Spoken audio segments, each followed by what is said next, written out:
ต้องพยายามเดินเงินเนาะให้คูณได้หลายไม้ถือว่าเป็นการดีเนาะอาจจะ5 6ไม้ทุกคนเนาะถ้าว่าพลาดฮอด5 6ไม้นี่เราต้องพักเนาะเราต้องหยุดเนาะเราต้องควบคุมตัวเองให้ได้ทุกคนเนาะถ้าว่าเราไปเรื่อยๆนี่มีโอกาสที่จะพอแตกได้เนาะต้องผิดพลาดแล้วเราต้องเก็บกรรมข้อผิดพลาดก่อนเนาะแล้วมาเบิ่งเอาไม้ทุกคนเนาะโอเคมีเป้าได้เป้าเสียชัดเจนทุกคนเนาะมาสำหรับห้องนี้ทุกคนเนาะก็สิเอากำไรเนาะเอากำไรจักประมาณจัก50 60เนาะอย่างต่ำเนาะโอเค185เหรียญเนาะโอเคมาถ้าว่าฮอดประมาณ230เหรียญนี่ได้กำไร50ทุกคนเนาะเดี๋ยวมาเบิ่งนำกันเนาะว่าจะเฮ็ดได้บ่เนาะว่าจะเฮ็ดได้บ่ เอาต้นทุนอยู่ที่700เนาะ748เหรียญเนาะโอเคมาออเดอร์นี้จะเป็นออเดอร์แรกเด้อทุกคนเด้อเนาะออเดอร์แรกเนาะออเดอร์นี้จะเป็นออเดอร์แรกเนาะสบายดีทีมงานที่เขามาเด้อตามได้ส่วนได้เด้อทุกคนเด้อเนาะใครที่อยากเทรดตามคอยเนาะต้องยอมรับความเสี่ยงให้ได้เนาะเวลาเราเสียล่ะบ่ได้โทษไผทุกคนเนาะเราต้องตัดสินใจด้วยตัวเองเลยเนาะโอเคทุกคนเนาะค่อยจะเดินเงินไม้ละ10เหรียญเด้อโอเคทุกคนออเดอร์นี้ค่อยขายเด้อค่อยขายลงมาเนาะขายลงมาก่อนบ้านนึงเด้อเนาะ เดี๋ยวลองเบิ่งเนาะออเดอร์นี้ทุกคนเนาะสังเกตเบิ่งเนาะเส้นเน็ตวอลุ่มนี้ซีขึ้นไปเนาะโอ้แต่ว่ามันเริ่มที่จะกลับตัวขึ้นไปแล้วบ่เนาะตอนนี้ก็ขึ้นเขียวยาวอยู่เนาะเอาเบิ่งนำกันออเดอร์แรกเนาะบ่เป็นหยังเนาะสังเกตเบิ่งก่อนเนาะเบิ่งว่าเน็ตวอลุ่มตรงนี้ได้ผลบ่เนาะตามที่สังเกตเบิ่งนี่บ่ค่อยได้ผลได้เนาะเพราะว่าหยังมันกราฟมันเป็นเทรนแน่ทุกคนเนาะโอ้แสดงว่าอาจจะขึ้นไป2เขียวเนาะเอาลงมาได้บ่ลูกน่าจะบ่ทันทุกคนเนาะโอเคบ่เป็นหยังเนาะแสดงว่ามันบ่เข้ากับเน็ตวอลุ่มปานใดทุกคนเนาะสำหรับกราฟในโซนนี้เลยเนาะโอเคมันอาจจะเกิดมาเห็นบ่แดง2เนาะเขียว3ตัวนี้เขียว2เนาะมันบ่เป็นแท่งเดียวสลับเนาะโซนนี้ก็บ่ได้ผลเนาะแต่ว่าบ่เป็นหยังมาค่อยจะคูณกันไปเด้อทุกคนเด้อบริหารถึงของตัวเองเนาะโอ้ทุกคนเนาะ3แท่งดินเขียวนี่ถามว่าแท่งนี้โอเคเป็นแดงเนาะโอเคขายเด้อขายอีกก้อนบ้านนึงเนาะทุกคนเนาะออเดอร์นี้นี่ส่วนเน็ตวอลลุ่มเด้อทุกคนเด้อเนาะบ่ได้ติมาลุ้นว่านำกันเนาะออเดอร์นี้ส่วนเน็ตวอลลุ่มไปทุกคนเนาะเมื่อกี้นี้เน็ตวอลลุ่มซีลงมาเนาะแทนที่ค่อยจะซื้อขึ้นไปแต่ว่าค่อยลงส่วนมันเพราะว่าหยังคือส่วนทุกคนออเดอร์ก่อนหน้านี้มันบ่ได้ผลเด้ค่อยก็เลยออกส่วนมันเนาะสำหรับออเดอร์นี้เนาะกลับมาเบิ่งนำกันเนาะไม้ตามไม้ส่วนนี้ว่ามันจะเป็นลักษณะแบบใดเนาะจังได๋ลงมาแดงให้เฮาได้บ่โอเคเป็นคู่ก่อนลูกเขียว2แดง2โอเควินทุกคนเนาะวินแต่สังเกตมึงเด้อทุกคนเด้อเนาะแท่งเทียนทรงนี้นะมันค่อนข้างที่จะเป็นแท่งเทียนที่มีไซส์ยาวเนาะแสดงว่ากราฟนี่โอ้เริ่มที่จะสวิงแห้งเนาะมีแห้งซื้อแห้งขายเข้ามาหลายทุกคนเนาะมีกลุ่มคนที่ว่าเทซื้อเทขายนี่หลายเนาะก็เฮ็ดให้กราฟมันสวิงทุกคนเนาะโอเคไป10เหรียญคือเก่าเนาะโอเคทุกคนออเดอร์นี้ค่อยตามซื้อเด้อออเดอร์นี้ตามซื้อขึ้นไปเนาะ3แท่งแดงทุกคนเนาะ3แท่งแดงเด้อมาเบิ่งว่ามันจะพักตัวเขียวได้บ่เนาะแต่ว่าแนวโน้มก็ยังเป็นขาลงอยู่เนาะแต่ว่ามันลงมาใกล้ฐานแล้วเนาะโอ้โหทุกคนเนาะโอ้คุณลงมาแห้งแท้บ่ว่าที่สิหลุดกรอบ 19,000 ทุกคนเนาะโอ้บิตคอยน์นี่ราคานี่กำลังสิลงแล้วทุกคนเนาะโอ้ฐานแนวรับเนาะโอ้ออเดอร์นี้ทุกคนเนาะแสดงว่ากราฟยังเป็นแนวโน้มขาลงเนาะเห็นบ่สังเกตเบิ่ง2เส้นตัวนี้เด้อเนาะ2เส้น moving average double ตัวนี้ทุกคนเนาะมันบ่งบอกถึงแนวโน้มชัดเจนเนาะในเมื่อมันยังเป็นแนวโน้มขาลงเนาะ2เส้นตัวนี้ยังขนานกันลงมาเนาะเฮาก็ตามขายก็มีอัตราการชนะสูงเนาะสำหรับทรงนี้แต่ก็โอเคบ่เป็นหยังเนาะสำหรับออเดอร์นี้ก็ปรับเงินเนาะไป20เหรียญเนาะโอเคเมื่อกี้นี้ก็โอ้เขาต่ำเน็ตวอลุ่มทุกคนเนาะโอเคทุกคนออเดอร์นี้ค่อยซื้ออีกไม้นึงขอซื้ออีกไม้นึงก่อนส่วนเน็ตวอลุ่มไปเด้อเนาะสำหรับออเดอร์นี้ส่วนเน็ตวอลุ่มทุกคนเห็นบ่เส้นเน็ตวอลุ่มนี่สีขึ้นมาแบบชัดเจนเนาะแต่มาเบิ่งนำกันเนาะเพราะว่าหยังช่วงนี้อัตราการชนะของเน็ตวอลุ่มนี่บ่ค่อยหลายเนาะค่อยก็เลยส่วนมันทุกคนเนาะก็ง่ายๆเนาะมันก็มี2ทางเห็นบ่มีแต่ขึ้นกับลงเนาะเฮาก็เลือกที่จะตามเลยหรือว่าจะสวนเลยเนาะเป็นง่ายๆทุกคนเนาะโอเคงามหลายเนาะค่อนข้างที่จะนิ่งเนาะจังซี่ล่ะบ่ทุกคนเนาะโอเควินไปเนาะโอเคถือว่าได้อยู่เนาะวิน 1,001 วิน 1,001 ทุกคนเนาะก็เน้นเรื่องการบริหารทุนไปเนาะสบายดีทีมงานที่เข้ามาใหม่เด้อสบายดีทุกคน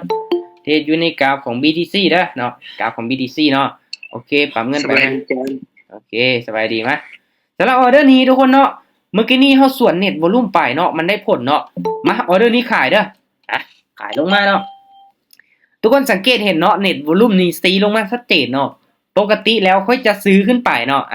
ถ้าว่าเฮาตามเน็ตวอลลุ่มเฮาจะซื้อขึ้นไปแต่ว่าช่วงนี้ค่อยจะส่วนเน็ตวอลลุ่มไปเด้อเนาะมาเบิ่งนำกันว่ามันจะลงมาแดง2ให้เฮาได้บ่เนาะหรือว่ามันจะเป็นแท่งเทียนสลับแล้วเนาะอันนี้เฮาก็ต้องสังเกตเบิ่งเนาะแนวโน้มพร้อมทุกคนเนาะเบิ่งแนวโน้มพร้อมโอ้แต่ว่าเส้นสีส้มก็เริ่มที่จะตัดขึ้นไปทุกคนเนาะหรือว่ามันจะกลับตัวขึ้นไปล่ะกลับลงมา2แดงได้บ่ลูกลงมาอีกทดสอบทันลงมาโอ้ลงมาบ่ได้ทุกคนเนาะแสดงว่ากราฟทรงนี้ทุกคนเนาะเริ่มที่จะเป็นไซด์เวย์เนาะมันลงมาต่ำแล้วทุกคนเนาะมันลงมาต่ำแล้วอาจจะสลับเขียวแดงก็เป็นไปได้เนาะโอเคกราฟทรงนี้นี่บ่จะเป็นต้องออกทุ่งไหมทุกคนเนาะต้องสังเกตเบิ่งดีๆเนาะโอเคบ่เป็นหยังเนาะเขียวมา2ไม่ติดแล้วเนาะโอ้สวิงเฮเนาะออเดอร์นี้โอเคทุกคนออเดอร์นี้ตามซื้อเด้อตามซื้อโอ้กดปั๊บนี่เปลี่ยนปุ๊บเลยทุกคนเนาะกดปั๊บนี่เปลี่ยนปุ๊บเลยเนาะแต่ว่าบ่เป็นหยังนะ ออเดอร์นี้เนาะที่ว่าตามซื้อทุกคนเนาะมันลงมาค่อนข้างที่จะต่ำแล้วเนาะเราสังเกตเบิ่งแนวโน้มของมันเด้อเนาะมันลงมาปึ๊บโซนนี้ไซด์เวย์เนาะไซด์เวย์ขึ้นไปแล้วลงมาแดงเนาะและโซนนี้แห่งซื้อเริ่มเข้ามาแทรกแล้วทุกคนเนาะแห่งซื้อเริ่มเข้ามาแล้วเนาะมันลงมาต่ำแล้วเนาะพอก็เลยตัดสินใจที่จะตามซื้อขึ้นไปทุกคนเนาะโอเคนิ่งไว้ลูกงามๆออเดอร์นี้โอเคอย่าเด้โอ้สีลงมาเสยทุกคนเนาะสีลงมาเสยเนาะ เริ่มมีแห่งซื้อเข้ามาแล้วทุกคนเนาะมันอาจจะเป็นไซด์เวย์จักหน่อยเนาะสำหรับตรงนี้เป็นไซด์เวย์จักหน่อยแล้วมีโอกาสที่จะกลับตัวขึ้นไปเนาะแต่ว่ากราฟเด้อทุกคนเด้อถ้าว่ามันเกิดเทรนขาลงเนาะเกิดมาแล้วนี่มันจะไซด์เวย์ก่อนเนาะก่อนที่ว่ามันจะกลับขึ้นไปเนาะมันจะบอกกลับขึ้นไปบ้าเดียวเนาะโอเคทุกคนถ้าว่ามันเป็นไซด์เวย์เนาะออเดอร์นี้ค่อยตามซื้อเด้อออเดอร์นี้ทุกคนเนาะสาเหตุที่ว่าตามซื้อเนาะเดี๋ยวค่อยจะตามเน็ตวอลลุ่มไปเด้อเพราะว่าอย่างส่วนนี้ทุกคนมันเป็นเทคนิคสลับเนาะบานนี้นี่ค่อยเลือกที่จะตามเน็ตวอลลุ่มเนาะออเดอร์นี้เน็ตวอลลุ่มซีลงมาเนาะถ้าว่ามันสลับเขียวแดงเขียวแดงเขียวแดงนี่เน็ตวอลลุ่มน้ำใสได้ผลทุกคนเนาะงามหลายโอเคจังซี่ล่ะบ่ทุกคนเนาะ ก็คือที่ได้เว้าทุกคนเนาะถ้าว่ามันเป็นเทคนิคสลับเนาะนิ่งไว้ก่อนโอ้โอ้ลงมาเลยโอ้ทุกคนเนาะกำลังยองมาเป็นเทคนิคสลับเนาะไม่เป็นอาจารย์โอเคยินดีนะทุกคนเนาะตามได้ส่วนได้เนาะในการที่เข้ามาเทศในมีตติ้งนี้ก็ตามได้ส่วนได้เลยทุกคนเนาะมั่นใจในตนเองเนาะสำคัญเด้อเนาะตามได้ส่วนได้ โอเคส่วนวินกันยินดีนํเนาะแต่ว่าสุดท้ายทุกคนเนาะก็อยากหวังให้ทุกคนมีกำไรเบิดทุกคนหั่นแหละเนาะโอเคมาค่อยกับปรับเงินเนาะเสียไปออเดอร์นี้ทุกคนตามซื้อนะออเดอร์นี้ตามซื้อขึ้นไปเอาส่วนเน็ตวอลลุ่มเบิ่งบาทนี้เมื่อกี้นี้ตามมันบ่ได้ผลทุกคนเนาะตามมันแล้วมันบ่ได้ผลออเดอร์นี้ค่อยส่วนเด้อทุกคนเด้อเนาะออเดอร์นี้นี่ถึงแม้นว่ามันขึ้นมาเขียวยาวเนาะเฮาก็บ่ฟ้าวที่จะส่วนขายเด้อทุกคนเด้อเนาะออเดอร์นี้แฮ่งซื้อจังหลายเด้เนาะแฮ่งซื้อจังหลายบ่ฟ้าวที่จะกดขายบัดเดียวได้มันขึ้นยาวแบบนี้เนาะอันตรายทุกคนเนาะเพราะว่าหยังมันหาก็ขึ้นมาแท่งเดียวเนาะ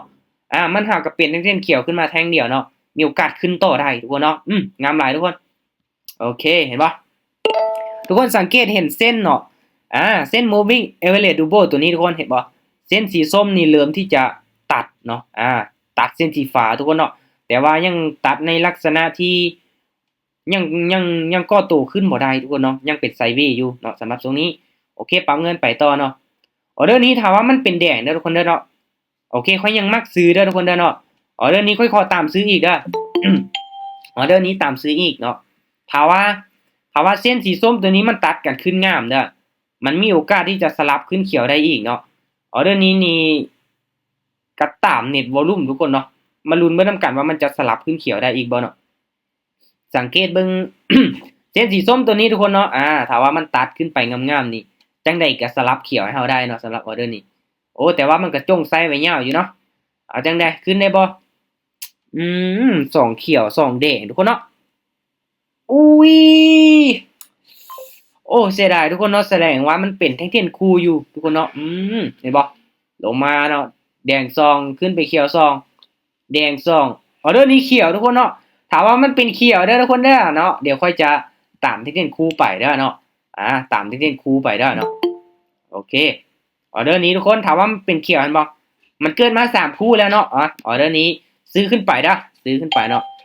ออเดอร์นี้เข้าบายไปอีกไหมเนาะลองตามเบิ่งทุกคนถามว่ามันเป็นหลายคู่นี่โอ้มีโอกาสที่จะสร้างกำไรได้หลายได้เนาะสำหรับแทงเทียนคู่ทุกคนเนาะแต่มาเบิ่งเด้อว่ามันจะเป็นจักคู่เนาะในทรงนี้เนาะสังเกตเห็นเลยเนาะย้อนหลังทุกคนเนาะ โอเคขึ้นไปงามๆลูกเห็นปะโอ้เป็นคูคักอีหลีทุกคนเนาะเป็นคูคักอีหลีเนาะแดง2เขียว2เนาะเราต้องจับจุดตลาดให้ได้แหละทุกคนเนาะเป็นสิ่งสำคัญเนาะเอาสังเกตเบิ่งใกล้ๆนี่แหละเนาะทรงใกล้ๆนี่เนาะว่ามันเป็นลักษณะแบบใดเนาะโอเคทุกคนเนาะโอ้ตามที่สังเกตเบิ่งทุกคนเนาะค่อยออกออเดอร์ไปนี่เห็นบ่มีแต่วินแล้วก็พาดแล้วก็วินพาดแล้วก็วินพาดแล้วก็วินเนาะ พาแล้วก็วินทุกใหม่เลยทุกคนเนาะสลับกันไปเนาะสลับกันไปเนาะสลับกันไปเนาะโอเคปั๊มเงินเนาะถามว่าออเดอร์นี้เป็นแดงเด้อทุกคนเด้อตักเปาแล้วโอเคยินดีนำเนาะพักทุกคนเนาะตามเป้าแล้วกันเนาะถามว่าออเดอร์นี้เป็นแดงค่อยจะขายเด้อทุกคนเด้อขาย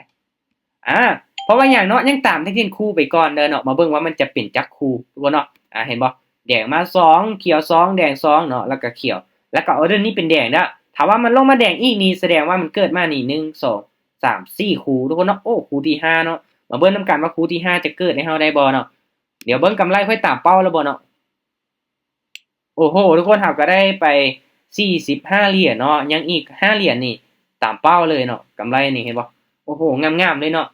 เห็นบ่ทุกคนเนาะการเดินเงินก็สำคัญเด้ถ้าว่าเฮาเดินเสมอนี่แสดงว่า50-50%ทุกคนเนาะ50-50เนาะแสดงว่าได้เสียก็เฮาอยู่ทึนเนาะแต่ว่าเฮาเดินเงินเห็นบ่ไป10แล้วก็คูณไป20ไป10คูณไป20เนาะแบบนี้เฮาก็มีกำไรขึ้นมาทุกคนเนาะนี่แหละการเดินเงินเนาะมือใหม่นี่โอ้ต้องได้เอาไปปรับใช้เลยทุกคนเนาะแต่ว่า การแน่นอนทุกคนเนาะถ้าว่าเฮาวินเนาะเฮาคูณเงินแบบนี้ก็บ่เป็นปัญหาเนาะถ้าว่าวินแล้วโอ้ออเดอร์นี้บ่ทันทุกคนเวลาเบิดแล้วเนาะเวลาเบิดแล้วเนาะ ทันก่อนก็ได้ออเดอร์นี้มักซื้อล่ะถ้าว่ามันเป็นได้สลับทุกคนเนาะทุกคนเห็นสังเกตเห็นบ่เนาะเส้นสีส้มนี่ตัดเส้นสีฟ้าขึ้นไปแล้วเด้อเนาะมาเบิ่งว่ามันจะขึ้นไปงามๆได้บ่เนาะถ้าว่าโซนนี้เนาะทุกคนเนาะให้ตามซื้อก่อนเด้อเนาะโซนนี้นี่ให้ตามซื้อเนาะนี่อาจารย์ซื้อโอ้มีโอกาสที่จะวินแล้วเนาะขึ้นเขียวยาวแบบนี้เนาะกลับมาลุ้นเบิ่งนำกันเนาะเพราะว่ามันก็เป็นตั้งแต่สลับเนาะตรงนี้เนาะ เรียบร้อยทุกคนวินละโอเคเห็นป่ะถามว่าค่อยไปก็ตามซื้อแน่นอนเนาะสำหรับออเดอร์นี้เพราะว่าอย่างเนาะมันสลับมาดิเห็นป่ะมันเกิดจากทุกคนสังเกตเห็นแล้วเนาะแดง2เขียว2แล้วก็มาสลับบาดนี้ทุกคนเนาะโอเคทุกคนเนาะถามว่าแทงเทียนนี้มันยังสลับอีกเด้อเนาะเดี๋ยวค่อยจะตามสลับมันไปเด้อมาเบิ่งนำกันว่ามันจะสลับให้เฮาได้บ่ขึ้นไปเขียวแล้วบาดนี้โอ้โอเคเนาะมาทุกคนเนาะออเดอร์นี้ตามซื้อเนาะออเดอร์นี้ตามซื้อขึ้นไป เป็นแดงน้อยทุกคนเนาะโอ้แดงน้อยเนาะสำหรับออเดอร์นี้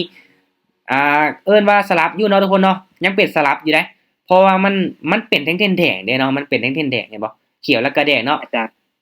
อาจารย์มื้อนี้เขาบ่ ยังบ่ได้ส่งออเดอร์จักเทื่อจ้ะอ๋อแม่นว่ะ แม่นมีแต่พาดแล้วก็วินพาดแล้วก็วินเนาะเอาเขียวก่อนลูกเขียวก่อนออเดอร์นี้อ้าวโอ้ยลงมาเก็บเอาไส้มันทุกคนเนาะโอ้ยแล้วเนาะบ่ขึ้นสับเนาะโอ้เสียดาย โอเคทุกคนเนาะแสดงว่าเห็นบ่ถ้าว่าแท่งเทียนใดที่มีเนื้อเทียนยาวๆทุกคนเนาะมันจะสลับได้เนาะแต่ว่าเอาเรื่องนี้บ่สลับซ้ำเนาะโอเคบ่เป็นหยังเนาะปรับเงินไปก็เดินเงินเป็นระเบียบเนาะไป10เสียแล้วก็ไป20เสียแล้วก็ไป40เนาะออเดอร์นี้ทุกคนเนาะ3แท่งเทียนแดงมาไปตามซื้อเด้อเนาะตามซื้อขึ้นไปเอาเบิ่งนำกัน คือทุกคนสังเกตเห็นเนาะถ้าว่าเส้นสีส้มตัวนี้เนาะมันตัดกันขึ้นนี่ส่วนหลายแล้วค่อยจะมักตามซื้อทุกคนเนาะมักตามซื้อเพราะว่ามันจะบ่งบอกถึงแนวโน้มขาขึ้นเนาะแต่มันตัดกันขึ้นมานี่ทรงนี้เป็นหยังมันคือลงแดงเนาะมันค่อนข้างที่จะห่างออกจากกันเด้อทุกคนเด้อเนาะมันห่างออกจากกันละมันไก่เส้นสีเหลืองกับตัวนี้ทุกคนเนาะเส้นสีส้มตัวนี้เลยเนาะถ้าว่าแท่งเทียนไก่เนาะมันจะดึงกลับลงมาเนาะถ้าว่ามันลงมาใกล้เส้นปุ๊บมันจะกลับขึ้นไปอีกทุกคนเนาะมันจะเป็นลักษณะแบบนั้นได้ทุกคนสังเกตเบิ่งตัวนี้แม่นบ่มันลงมาแดงเนาะแดงนี่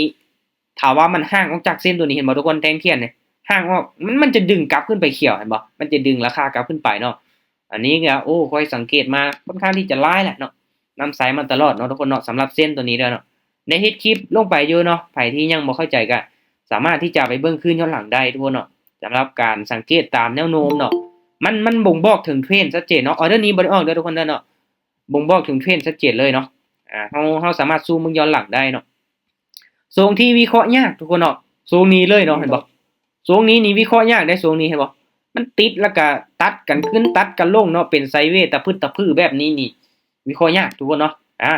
ถ้าว่ามันตัดกันล่ะมันขนานกันแบบนี้ทุกคนเห็นบ่มันเป็นเทรนด์ก็ขึ้นบักงามๆเลยเห็นบ่อาจจะมีเขียวลายไม้เนาะเฮาตามซื้อวิน มีโอกาสที่จะ อือฮึ ซื้อ ออเดอร์นี้ป่ะโอ้ออเดอร์นี้นี่อันตรายทุกคนเนาะถ้าว่าทุกคนสังเกตเห็นไหมเนาะถ้าว่าแท่งเทียนใดที่มีไส้เด้อ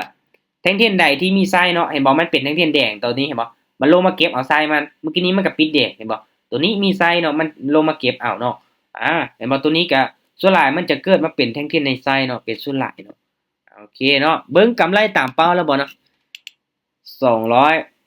238เนาะโอเคแสดงว่าตามที่ก้อยได้เว้าเนาะถ้าว่ากำไรมาฮอด235เหรียญนี่สิได้กำไร50เหรียญเนาะแสดงว่ารอบนี้เด้อเนาะกาทุกคนเนาะบวกมา53เหรียญทุกคนเนาะ53เหรียญเนาะเห็นบ่วินแน่พลาดแน่วินแน่พลาดแน่สลับกันไปเนาะอันนี้ก็ค่อยเทรดมื้อเว้นนี้เนาะเทรดมื้อเว้นนี้เทรด Bitcoin คือกันทุกคนเนาะตามซื้อขึ้นไปเนาะก็มีกำไรเนาะช่วงนี้ก็พลาดวินเนาะการเดินเงินนี่สำคัญได้เนาะการเดินเงินนี่สำคัญทุกคนเนาะโอเคอัตราการชนะอยู่ที่ 66% ทุกคนเนาะสำหรับมื้อนี้เนาะโอ้เวลาก็เหลือเพียงแต่3นาทีทุกคนเนาะบ่อยากโลภหลายทุกคนเนาะโลภหลายนี่มีโอกาสที่จะพลาดเนาะถ้างั้นก็ให้เฮาเทรดตามแผนแล้วก็พักซะทุกคนเนาะโอเคถือว่าเอาเป็นแบบอย่างให้ทีมงานเบิ่งเนาะเขาเองก็ได้ตามเป้าแล้วก็สิบ่โลภหลายทุกคนเนาะได้ตามเป้าเขาก็สิพักเนาะได้กำไรน้อยก็บ่เป็นหยังเอาก็เก็บเอาตามแผนเนาะเก็บรอบละน้อยหั่นแหละเนาะสำคัญเด้ออยากได้หลายบาทเดียวนี่มีโอกาสที่จะเสียทุกคนเนาะโอเคแล้ววันนี้ทุกคนมีหยังอยากถามเพิ่มเติมบ่เนาะถ้าว่าบ่มีหยังก็เวลาก็ใกล้เคียงพอดีพองามเนาะใช้เวลาเทศบ่ดนเนาะ